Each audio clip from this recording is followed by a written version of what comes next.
Bonjour mon brave, dans cette petite vidéo, laisse-moi te montrer la voix de... Bah, je vais peut-être pas jouer avec ça toute l'émission. Non.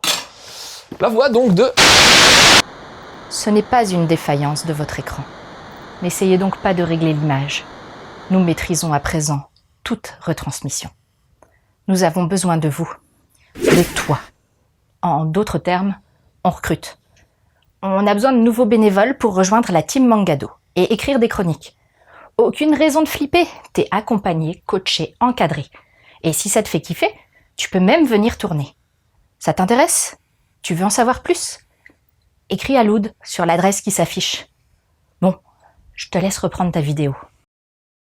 Mr. Hachiko, le petit chef, un manga de cuisine. Ouais, et arrête de sous-entendre que je fais des jeux de mots salaces, hein. C'est pas du tout mon style, hein.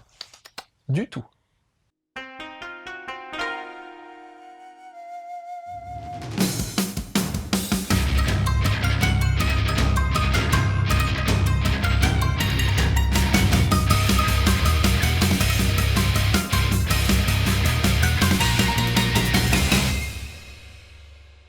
Tu connais le petit resto au soleil levant, non? Attention, hein, c'est pas un truc 25 étoiles. Hein. C'est plutôt un restaurant familial où pas mal de travailleurs viennent se sustenter. Et c'est pas ma faute si ce mot est sale comme tout. La patronne, c'est Hajiyoshi Noriko. C'est elle qui tient la boutique depuis la disparition de son mari. Mais elle est pas seule. Il y a aussi son fils, Hajiyoshi Yoichi, qui l'aide beaucoup. Sa passion, c'est la cuisine. Et il est doué le petit. Tellement doué qu'il a même été repéré par Murata Genjiro. Celui qu'on surnomme le grand maître du goût. Ouais, il se la pète un petit peu. Murata va alors proposer à celui qu'on appelle Mr. Hachiko de venir le voir dans sa tour. Ouais, non seulement il a un surnom de branleur, mais il a une tour le gars. Et c'est là que tout va commencer pour notre petit chef, puisqu'il va, de fil en aiguille, voire de baguette en bol de riz, rencontrer pas mal de cuisiniers dont la renommée n'est plus approuvée. Mais bon, comme Yoichi est un gamin, ça arrive souvent qu'on le prenne pas vraiment au sérieux. Mais c'est pas le genre de gosse à se laisser faire. Il est même plutôt du genre à rentrer dedans, et quand on le prend pas au sérieux, faudra en payer le prix. Ah non, il se bat pas à coups de kamehameha. Mais lui, ce qu'il aime, c'est les battles de cuisine. Et dans ce manga, va y en avoir un paquet. Crois-moi.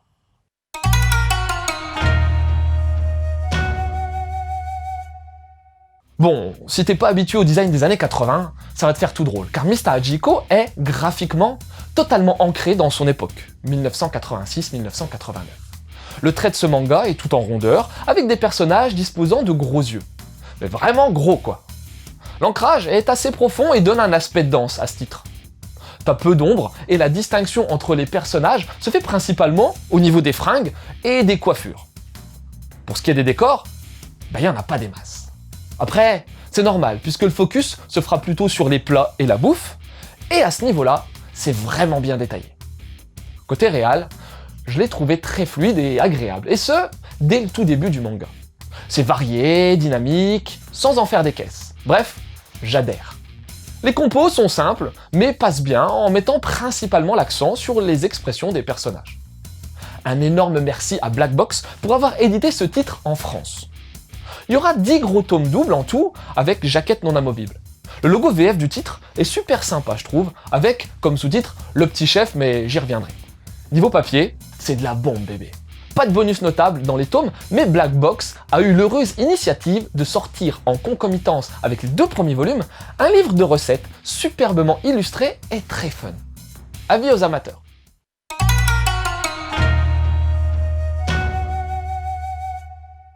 L'auteur de ce titre relativement culte, oui, on peut dire ça comme ça, c'est Terasawa Daisuke.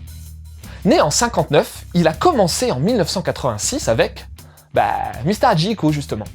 Un gros carton à l'époque. Ensuite, il a mis en place Warashi, shonen fantastique en 4 tomes, puis il a retravaillé sur un manga gastronomique, Shota no Sushi, un manga sur les sushis. Merci pour ta perspicacité. Ensuite, il a bien créé quelques comédies, mais dès 2004, il pond Mr. Hachiko 2, qui serait, semble-t-il, une préquelle à son succès des années 80. Depuis, il continue à œuvrer dans le manga, notamment avec des séries courtes.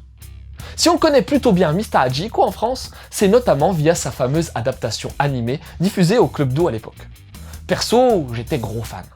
Faut dire que, rétrospectivement, j'étais gros fan de pas mal de séries animées de l'époque. Mais voilà, le côté hyper exubérant de la série était un pur régal. Je dis était, mais j'aurais pu simplement dire est, car même aujourd'hui, je peux encore prendre beaucoup de plaisir en matant cet animé débordant d'énergie. Et pour le manga, la sensation est différente. N'empêche que j'ai tout de même bien apprécié ce titre. Commençons d'abord par les éléments qui sont pas présents dans le manga. Côté perso, j'ai été un peu surpris de ne pas retrouver la copine de classe du petit chef, ainsi que son petit frère. Le petit frère de la fille, pas celui de Yoichi. Bon, ils avaient beau avoir des rôles de faire valoir, n'empêche que je les appréciais bien et qu'ils pouvaient de temps en temps apporter à l'histoire. Autre chose qui m'a encore plus manqué, ce sont les envolées métaphoriques des gens qui goûtaient les plats cuisinés. Dans l'animé, t'avais toujours des trucs de dingue à ce niveau-là, genre des gars avec la tête qui explose tellement c'est bon, ou bien un dragon qui te sort carrément de la bouche. Dans le manga, rien de tout ça, et c'est un poil dommage. Maintenant, je dis ça car je connais l'animé, mais intrinsèquement, ce manga est bon. Rythmiquement, il n'y a pas un pli. Le plaisir de lecture et la progression entre les chapitres passent crème. On suit notre petit chef dans ses diverses confrontations gastronomiques, et non gastriques, sur plusieurs chapitres, et l'agencement passe bien. On sent bien la construction totalement créée pour les mangashi shonen. Le truc intéressant aussi, c'est l'utilisation de recettes potentiellement réalisables. La preuve avec le petit livre bonus. Bon, c'est pas hyper ma came, la cuisine de ce style. Je suis absolument pas gourmet, moi. D'ailleurs, plus j'en mets dans ma bouche et plus je mange vite et mieux je me porte. N'empêche que toutes les explications sur le temps de cuisson, l'assaisonnement, le mariage des saveurs, tout ça a l'air grave cohérent. Et puis moi, y a rien à faire. J'aime la structuration classique du shonen neketsu. Le héros, les ennemis qui deviennent tes amis, la progression, les tournois, les nouvelles capacités et tout le tintouin. Mais j'aime encore plus quand ces fondements sont amenés avec de l'originalité. Et là, le fait de transposer ça dans l'univers de la cuisine, c'est hyper kiffant.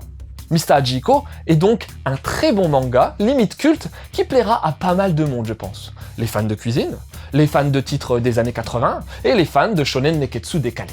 Ça fait pas mal de people tout ça, non? Et pour accompagner ce Mr. Hachiko, faut que tu mates la série. Je sais, c'est pas facile de trouver l'intégralité des 99 épisodes qui la constituent, d'autant plus que seuls les 78 premiers ont été doublés. N'empêche que ça reste un animé à voir. Bien entendu, si tu kiffes la bouffe, il y a plus ou moins le successeur spirituel de Mr. Hachiko, c'est Shokugeki no Soma, Food Wars. Bon, je vais être honnête, je me suis pas encore attardé sur ce titre, mais je sais que cette licence a cartonné. Manga ou animé, pas le choix. Enfin, tu vas peut-être dire que je dis de la merde, mais as-tu déjà entendu parler de Kensetsu Juki Kenka Batoru Buchigire Kongo? C'est un jeu PS2 connu en Occident sous le nom de BCV, Battle Construction Vehicles. Alors ouais, c'est un jeu de combat avec des engins de chantier. Et pourquoi ce type de conseil à la con? Tout simplement car ce titre, tout comme Mr. Hachiko, illustre parfaitement comment les Japonais sont capables de rendre épiques des éléments du quotidien comme la bouffe ou les pelleteuses. Voilà, c'était Loud, j'espère que cette petite chronique t'aura donné envie de lire Mr. Hachiko. Je te laisse et continue de suivre la voie du manga.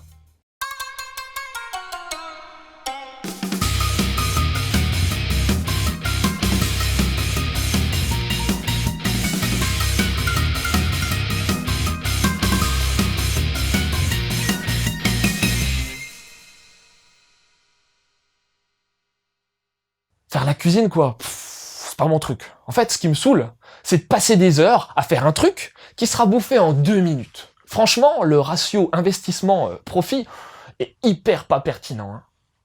Clairement pas. À part faire des pâtes, moi, de toute façon, je vais pas faire grand-chose. Même les œufs, j'en chie.